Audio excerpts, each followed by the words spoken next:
Most people think winning an argument is about being the smartest person in the room, having the best facts, the sharpest comeback, or the most convincing logic, but that's actually not how it works. You've probably seen it yourself. Someone says all the right things, makes every correct point, and still loses. The room simply doesn't buy it. In fact, winning an argument has very little to do with what you say. It's almost entirely about how you present yourself. In this video, I'm going to give you 5 powerful strategies that will completely change how you handle any argument or disagreement, whether it's with a friend, a colleague, a partner, or a stranger. Let's get into it. 1. Delivery beats everything. You can have the strongest argument in the world, the facts, the logic, everything on your side, and still lose, just because of how you delivered it. A shaky voice, talking too fast, stumbling over your words, dropping your eye contact right as you make your main point.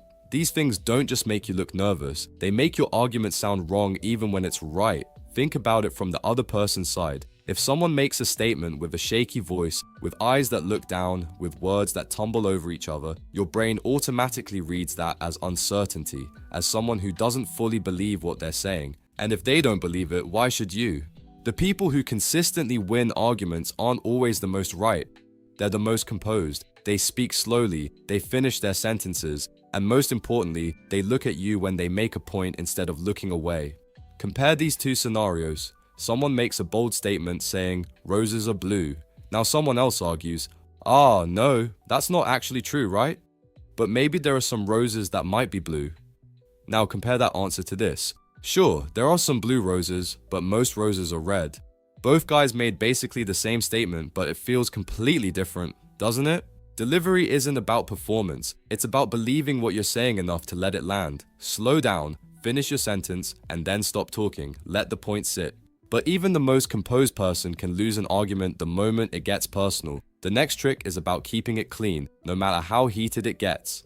2. Argue the point, not the person. Here's a rule for arguments that I wish I had known earlier, and it doesn't matter if you argue with a friend, colleague, or potential business partner, you should always apply it. You are not arguing against the other person, you are arguing about the topic.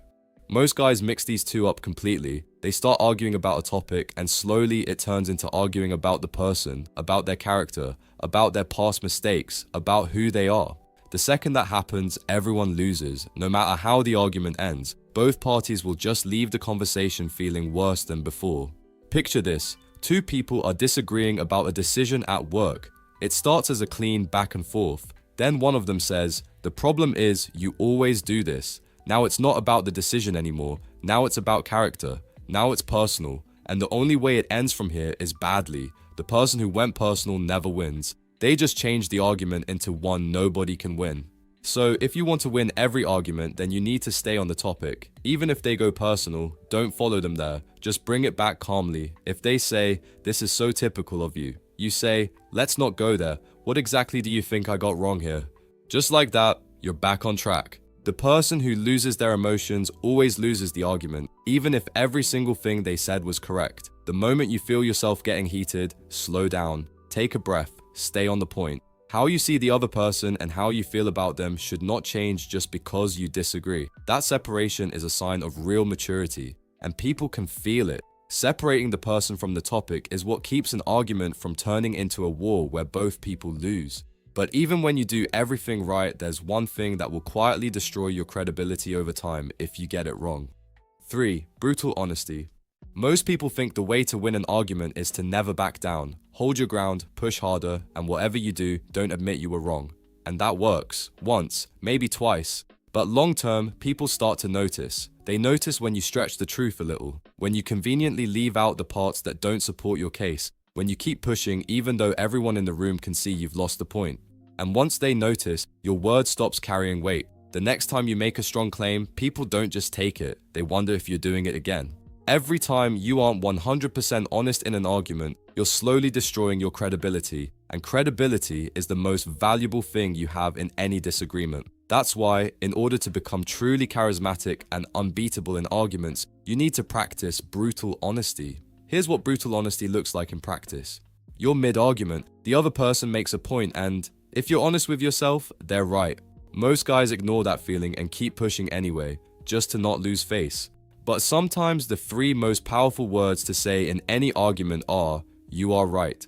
That move does something nobody expects. It doesn't make you look weak. It makes you look like someone who cares more about the truth than about winning, and that is a much harder person to argue against. Over time, this builds something money can't buy. When you're known as someone who always tells the truth, even when it's uncomfortable, you walk into every argument with an advantage before you've even said a word. Brutal honesty builds trust over time. However, when you're in the middle of an argument, there's one thing you can do to take control of the situation faster than anything else. 4. The power of silence. Does this sound familiar? You're in the middle of a heated argument, you make your point and nobody reacts right away, so you keep going. You explain it, then you explain the explanation. You start adding things you didn't even plan to say, you fumble over your own words, and just like that, you lost the argument without the other person saying a single thing. Rushing to fill the silence is a sign of insecurity. It signals that you're not sure your point landed, which makes the other person less sure about it too. So if you want to win any argument you take part in, you need to use the power of silence to your advantage. This works perfectly in 2 ways. Let me explain you how. The move is simple. You make your point, and then you stop. You let the silence sit, you don't rescue it, you don't add to it, you just let it be there. That silence does more work than any follow-up sentence you could add. It signals that you're confident enough in what you said to let it stand on its own. And this works the other way too. When the other person finishes making their point, don't respond immediately. Wait a beat. Look like you're actually thinking about what they said. They almost always start talking again. And as explained before, when people keep talking to fill their own silence, they usually fumble. They over-explain. They soften their own argument without you having to say a thing. The person who is comfortable with silence in an argument always looks like the most confident person in the room, because they are. Alright, now you have 4 powerful techniques to use in an argument, but the best technique won't work if you don't follow the golden rule. 5. Never argue with a fool. There's an old saying that I wish I had followed earlier because it would have saved me from countless arguments and wasted energy. It goes like this: if you argue with a fool, the joke is on you. This is so true, because not every argument is worth having, not every person is worth engaging, and knowing the difference is one of the most underrated social skills there is.